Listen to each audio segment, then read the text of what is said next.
नमस्कार, जोहार। मैं पूनम और आप देख रहे हैं 24 झारखंड न्यूज। चलिए जानते हैं झारखंड की सुबह से लेकर शाम तक ही तमाम बड़ी खबरों को।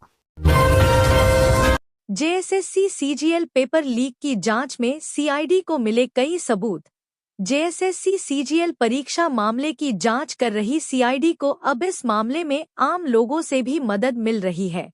सीआईडी ने विज्ञापन जारी कर आम लोगों से मदद मांगी थी ताकि पता चल सके कि वाकई परीक्षा परिणाम में कोई गलती हुई है या नहीं, ताकि जांच की दिशा बेहतर हो सके।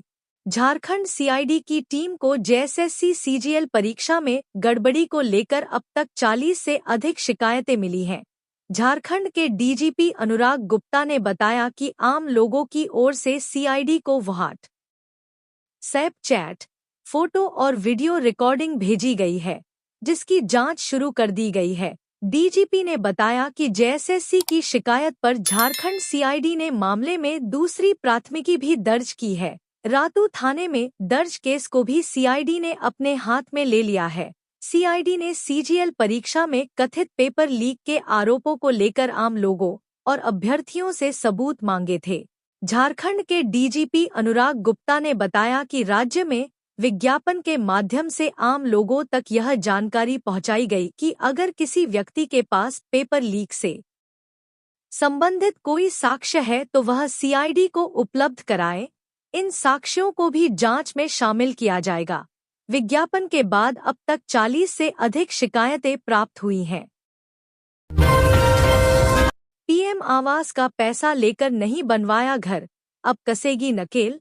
झारखंड में प्रधानमंत्री आवास योजना शहरी के तहत 728 लाभुकों के खिलाफ सर्टिफिकेट केस दर्ज किए जाएंगे। ये लाभुक रांची नगर निगम क्षेत्र के निवासी हैं और योजना के तहत पक्के मकान निर्माण के लिए लाभार्थी हैं। रिपोर्ट के अनुसार इन सभी लाभुकों ने योजना की पहली किस्त के तहत 45,000 रुपए तो ले लिए, लेकिन अब तक घर के निर्माण को नींव से आगे नहीं बढ़ाया है। रांची नगर निगम की पीएमएवाई शाखा ने इन लाभुकों को कई बार नोटिस जारी कर निर्माण कार्य पूरा करने का निर्देश दिया।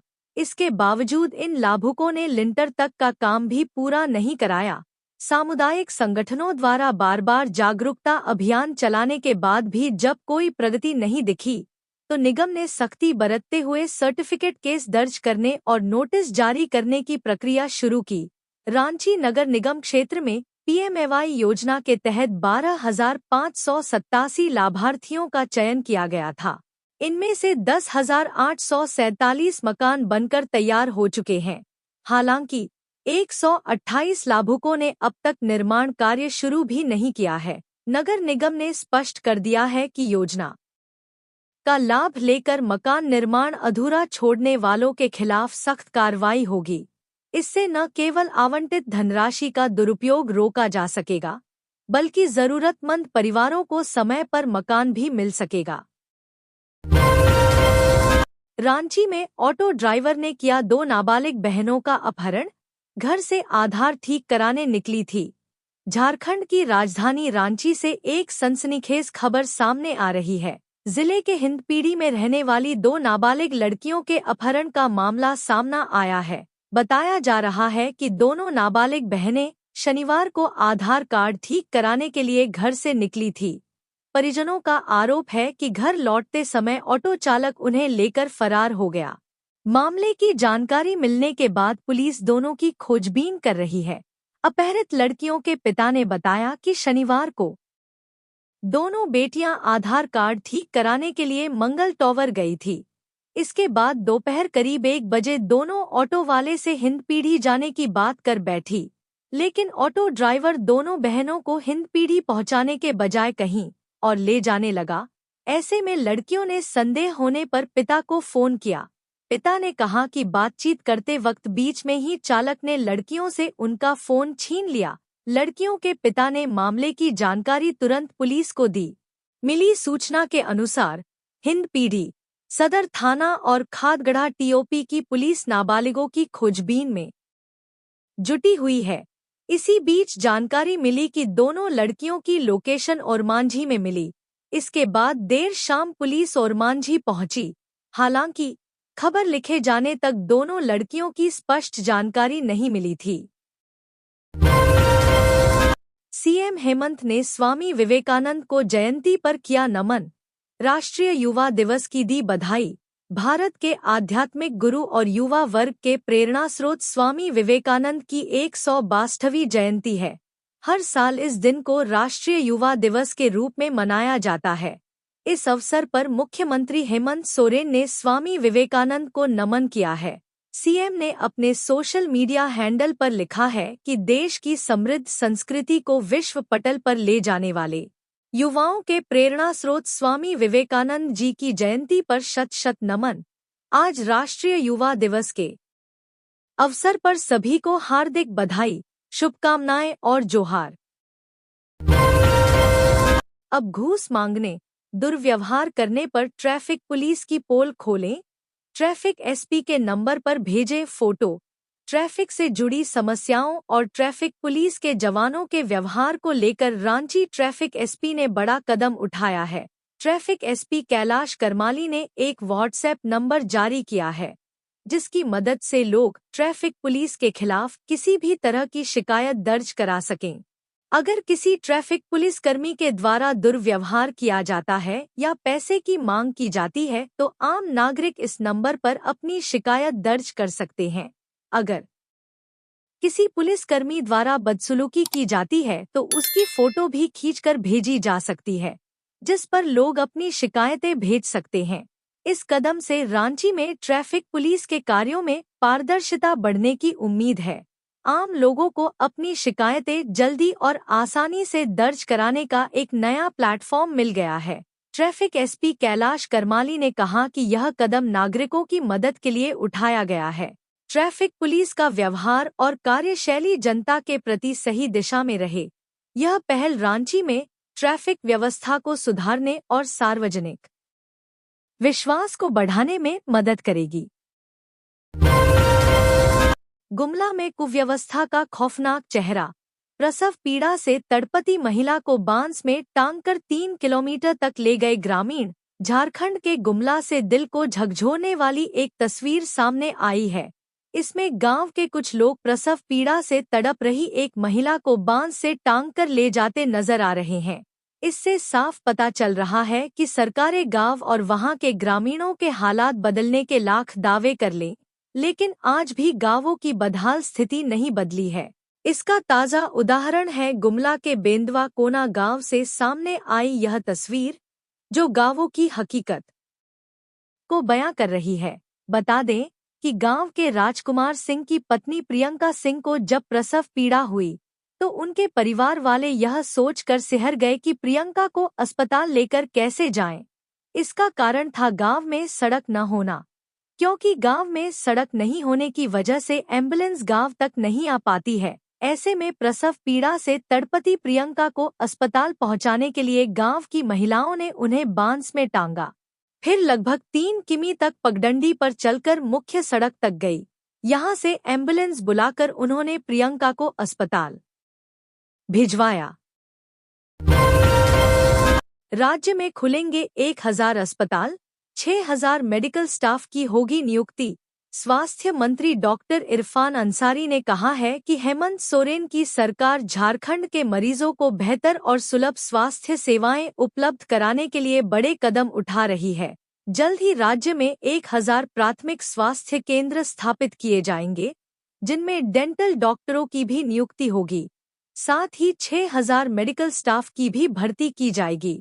डॉक्टर अंसारी ने शनिवार को Jharkhand state health service association के दंत संवर्ग के प्रथम राज्य स्तरीय सम्मेलन को संबोधित करते हुए यह बात कही।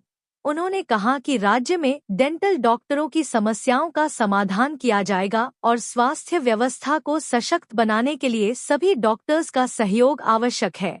उन्होंने रिम्स पर बढ़ते दबाव का जिक्र करते हुए कहा कि जल्द ही झारखंड को रिम्स 2 की सौगात मिलेगी। स्वास्थ्य मंत्री ने बताया कि 14 जनवरी के बाद राज्य की स्वास्थ्य व्यवस्था सुधारने के लिए एक विशेष अभियान शुरू किया जाएगा। इस अवसर पर झासा के सचिव डॉक्टर मृत्युंजय सिंह ने संगठन की मांगों को मंत्री के समक्ष रखा। कार्यक्रम में निदेशक प्रमुख डॉक्टर सीके शाही, civil surgeon doctor Prabhat Kumar सहित 150 से अधिक डॉक्टर उपस्थित थे। डॉक्टर अंसारी ने निजी डॉक्टरों से भी आग्रह किया कि वे सरकार को अपनी सेवाएं दें और व्यवस्था सुधारने में सहयोग करें। उन्होंने कहा कि झारखंड में हर तीसरा व्यक्ति दांत की समस्या से जूझ रहा है, लेकिन राज्य में केवल 240 डेंटल डॉक्टर हैं। सरकार डॉक्टरों के सम्मान और सुरक्षा के लिए प्रतिबद्ध है। डॉक्टरों के साथ मारपीट और दुर्व्यवहार जैसी घटनाओं को अब सहन नहीं किया जाएगा। धनबाद में सड़क हादसे में बाइक सवार की मौत, आक्रोशित लोगों ने किया सड़क जाम।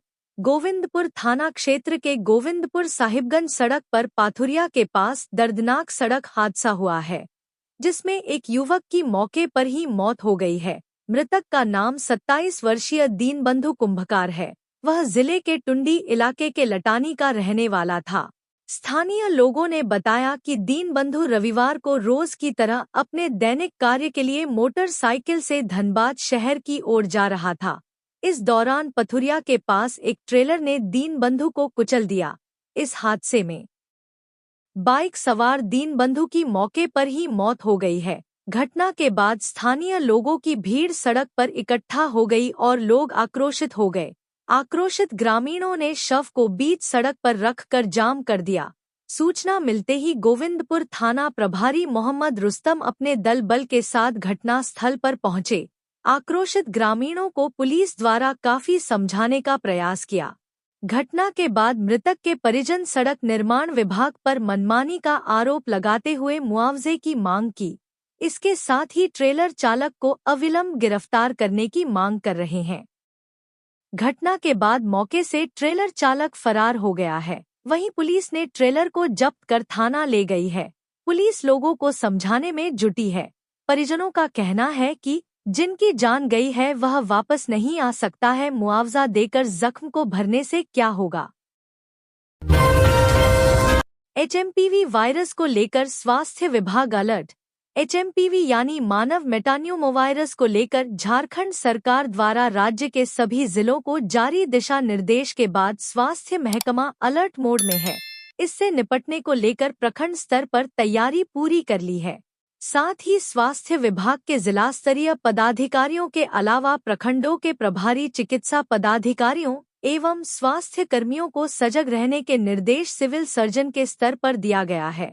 मानव मेटान्यूमोवायरस एचएमपीवी की जानकारी देते हुए सिविल सर्जन डॉ मंटू कुमार टेकरीवाल ने बताया कि कोरोना की तरह यह एक नया वायरस है। यदि इससे कोई संक्रमित होता है तो श्वसन तंत्र को नुकसान पहुंचाएगा। सीएस ने कहा कि इससे संक्रमित मरीज यदि पाए जाते हैं तो सबसे पहले हमें ऑक्सीजन की आवश्यकता पड़ेगी और ऑक्सीजन की कमी किसी मरीज को न हो, इसके लिए हमारे अस्पताल में पाइपलाइन विस्तारीकरण कोरोना काल में ही कराया गया था। ऑक्सीजन प्लांट के साथ साथ कई उपक्रम भी लगाए गए जो चालू स्थिति में है और इसका लाभ अन्य मरीजों को पूर्व से दिया जा रहा है।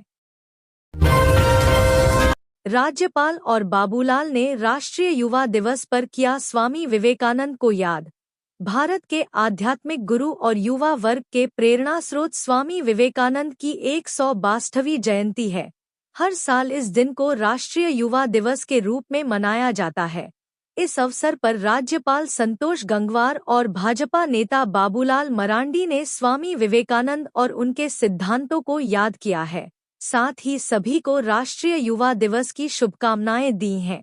इसे लेकर राज्यपाल संतोष गंगवार ने एक पोस्ट साझा करते हुए लिखा, सभी देशवासियों को राष्ट्रीय युवा दिवस की हार्दिक शुभकामनाएं। स्वामी विवेकानंद जी के आदर्श हमें सिखाते हैं कि हर युवा के भीतर बदलाव लाने की शक्ति है। आइए इस दिन पर हम अपनी जिम्मेदारियों को समझें और एक समृद्ध, शक्तिशाली और आत्मनिर्भर भारत के निर्माण का संकल्प लें। रामगढ़ पुलिस ने एनकाउंटर क्राइम सीन का लिया जायजा। गिरफ्तार आकाश से ऑन द स्पॉट पूछे सवाल। रामगढ़ जिला के कुज्जू में रामगढ़ और हजारीबाग पुलिस की संयुक्त कार्रवाई हुई। शनिवार शाम को हुए पुलिस एनकाउंटर में राहुल तुरी उर्फ आलोक जी मारा गया। वहीं इस कार्रवाई में एक अपराधी फरार हो गया, जबकि पुलिस ने आकाश करमाली नामक अपराधी को गिरफ्तार किया। पुलिस एनकाउंटर के दूसरे दिन रामगढ़ पुलिस गिरफ्तार आकाश करमाली को लेकर एनकाउंटर वाली जगह पर दोबारा गई। पुलिस ने आकाश के साथ वारदात स्थल का जायजा लिया और ऑन द स्पॉट उससे कई सवाल किए गए। ईटीवी भारत रामगढ़ संवाददाता राजेश कुमार ने एनकाउंटर स्थल का जायजा लिया। पुलिस ने पूरे क्षेत्र को छावनी में तब्दील कर दिया है। मीडिया को भी घटनास्थल की 200 मीटर की दूरी पर रोक दिया गया। वहीं पुलिस महकमे के आला अधिकारी भी इस वारदात को लेकर रेस हैं। बता दें कि एनकाउंटर में मारे गए राहुल तुरी के शव को पोस्टमार्टम हाउस में रखा गया है। मेडिकल टीम द्वारा उसके शव का पोस्टमार्टम कराया जाएगा। बता दें कि शनिवार को अपराधी राहुल तुरी को पकड़ने पहुंची पुलिस टीम पर अपराधियों ने फायरिंग कर दी।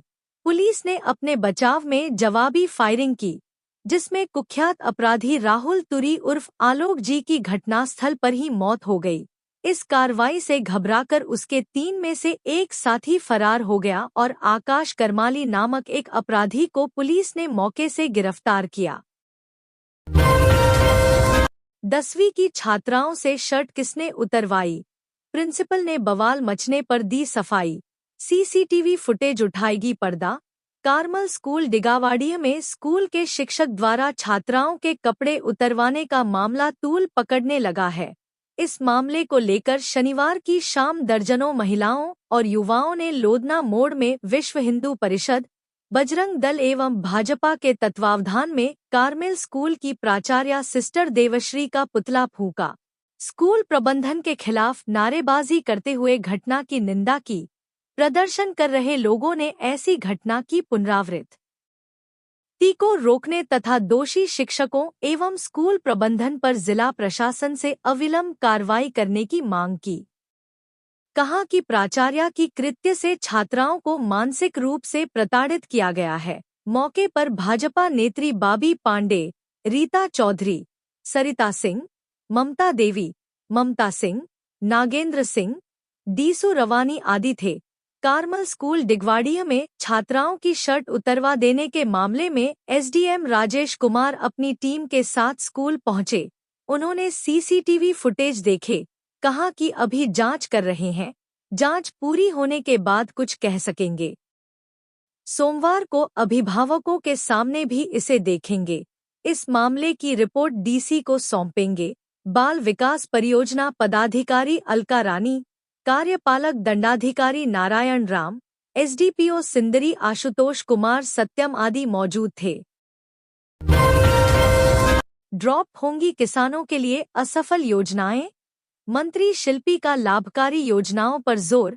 झारखंड कृषि, पशुपालन व सहकारिता विभाग द्वारा वित्तीय वर्ष 2025-26 के बजट को लेकर तैयारियां शुरू कर दी गई है। इसे लेकर नेपाल हाउस में बजट पर परिचर्चा का आयोजन किया गया। इसमें मंत्री शिल्पी नेहा तिर्की किसानों के लिए लाभकारी योजनाओं पर विशेष फोकस करने पर बल देती नजर आई। शिल्पी ने कहा कि विभाग द्वारा किसानों के लिए हितकारी और कल्याणकारी योजनाओं की बजट राशि बढ़ाई जाएगी। इसके साथ ही मंत्री ने विभागीय अधिकारियों को वैसी योजनाओं को ड्रॉप करने को कहा है जिनका लाभ किसानों को बहुत कम मिल पाता है, या फिर ऐसी योजनाएं जो किसानों के लिए हितकारी नहीं साबित हुई। बता दें कि इस दौरान मंत्री शिल्पी नेहा तिर्की एक्शन में नजर आई। उन्होंने अधिकारियों से साफ शब्दों में कहा दिया कि योजना के लिए आवंटित बजट राशि का 100% सदुपयोग करना है। आवंटित बजट राशि किसी भी परिस्थिति में योजना के धरातल पर नहीं उतर पाने के कारण लंबित नहीं होना चाहिए। इसके लिए आवश्यक है कि विभाग के फील्ड कर्मचारी और अधिकारी योजना की सफलता को लेकर गंभीर रहे और सुनिश्चित करें कि लाभुकों तक विभाग की ज्यादा से ज्यादा योजनाओं का लाभ कैसे पहुंचाएं। जानकारी हो कि वित्तीय वर्ष 2025-26 में विभाग का सबसे ज्यादा जोर बीज की उपलब्धता से लेकर बीज वितरण पर रहेगा। इसके लिए विभाग की ओर से 10 बीज ग्राम स्थापित करने का निर्णय लिया गया है। वहीं मंत्री शिल्पी नेहा तिर्की ने लापुंग में बीज वितरण में गड़बड़ी की जांच कराने की बात भी कही है। बताया जा रहा है कि बीज वितरण को लेकर समीक्षा के दौरान जब लाभुकों से जानकारी ली गई तो इसमें सामने आया कि विभागीय दावों और जमीनी हकीकत में बड़ा अंतर था। इस दौरान कई लाभुक किसानों ने बीज नहीं मिलने की शिकायत भी की। ऐसे में अब कृषि, पशुपालन व सहकारिता विभाग ने आगामी बजट को लेकर योजनावार राशि के निर्धारण करेगी। इसके लिए लाभुकों की संख्या और योजना की सफलता की रिपोर्ट तैयार करनी शुरू कर दी गई है। अल-कायदा से जुड़ने के लिए 6 माह तक किया गया ब्रेन वॉश, गिरफ्तार शाहबाज ने एटीएस को बताया। दिल्ली पुलिस की स्पेशल टीम अल-कायदा के संदिग्ध शाहबाज अंसारी को शनिवार को दिल्ली ले गई। उससे पहले रांची में हुई पूछताछ में शाहबाज ने अल-कायदा मॉड्यूल से जुड़ी कई अहम जानकारी दी। उसने बताया कि कम पढ़े लिखे और मजदूर वर्ग के लोगों का ब्रेन वॉश कर अल-कायदा में शामिल कराया जाता है। उसने कई संदिग्धों के नाम भी बताए हैं। एटीएस ऐसे लोगों की जानकारी जुटाने में लगी है। बता दें कि शाहबाज की गिरफ्तारी शुक्रवार को लोहरदगा के सेना में उसके रिश्तेदार के घर से की गई थी। फिलहाल वह 3 दिन की ट्रांजिट रिमांड पर है। पेशे से राजमिस्त्री शाहबाज ने बताया कि उसकी दोस्ती अपने ही गांव चान्हो निवासी एनामुल अंसारी से थी। एनामुल अल-कायदा से जुड़ने के लिए तरह-तरह की बातें बता 6 माह तक उसका ब्रेन वॉश करता रहा। इसके बाद अगस्त 2024 में एनामुल उसे ट्रेन से दिल्ली फिर राजस्थान के भिवाड़ी स्थित ट्रेनिंग कैंप ले गया। वहां करीब 1 दर्जन लोग ट्रेनिंग ले रहे थे। शाहबाज ने भी वहां 3 दिन आतंकी ट्रेनिंग ली। इसी दौरान 24 अगस्त 2024 को दिल्ली पुलिस की स्पेशल टीम ने कैंप में छापेमारी कर एनामुल समेत कई संदिग्धों को गिरफ्तार किया, पर वह भाग निकला। झारखंड एटीएस से मिली जानकारी के अनुसार संदिग्ध शाहबाज अंसारी राजस्थान के भिवाड़ी ट्रेनिंग कैंप से भागने के बाद करीब 6 माह से लातेहार के महुआडांड में राजमिस्त्री का काम कर रहा था। फिलहाल वह किसी व्यक्ति का घर बना रहा था। पूछताछ में उसने बताया कि वहां काम पूरा करने के बाद वह लोहरदगा के सेना पहुंचा था, जहां से पुलिस ने उसे गिरफ्तार कर लिया। खूंटी में पीएलएफआई नक्सली संगठन को खड़ा करने की कोशिश, रिमांड पर नक्सलियों ने उगले गहरे राज। दुमका और रांची जेल में बंद पीएलएफआई के टॉप कमांडरों के इशारे पर फिर से खूंटी में सक्रिय पीएलएफआई नक्सली एक बार फिर से सिर उठाने की कोशिश में लगे हैं। रिमांड पर नक्सलियों से मिली जानकारी के बाद पुलिस ने कार्रवाई का खाका तैयार किया है। जेल में नक्सलियों तक मोबाइल पहुंचाने वालों से लेकर जेल से बाहर नक्सलियों की मदद करने वालों को सूची तैयार कर खूंटी एसपी ने कार्रवाई के लिए स्पेशल टीम बनाई है। नक्सली संगठन पीएलएफआई सुप्रीमो समेत संगठन के टॉप कमांडरों को जेल भेजने के बाद खूंटी लगभग नक्सल मुक्त की ओर बढ़ा ही था कि अचानक जेल में बंद पीएलएफआई सुप्रीमो दिनेश गोप, शिव साहू और पंकज कुमार जेल से ही नेटवर्क खड़ा करने की तैयारी में जुट गए। इसका खुलासा हाल के दिनों में गिरफ्तार किए गए 5 नक्सलियों ने किया है। दिनेश गोप और शिव साहू अलग अलग क्षेत्रों में संगठन को मजबूत करने के लिए नई टीम बना रहे हैं। टीम को ऑपरेट करने की जिम्मेदारी हाल के दिनों में जेल से छूटे और पूर्व में नक्सल संगठन से जुड़े लोगों को दी जा रही है। तो ये थी आज की झारखंड की टॉप बड़ी खबरें। इसी तरह झारखंड की हर छोटी से बड़ी खबर देखने के लिए आप हमारे चैनल 24 झारखंड न्यूज़ को सब्सक्राइब कर लें। तो हमें दीजिए इजाज़त, फिर मिलते हैं अगले न्यूज़ में।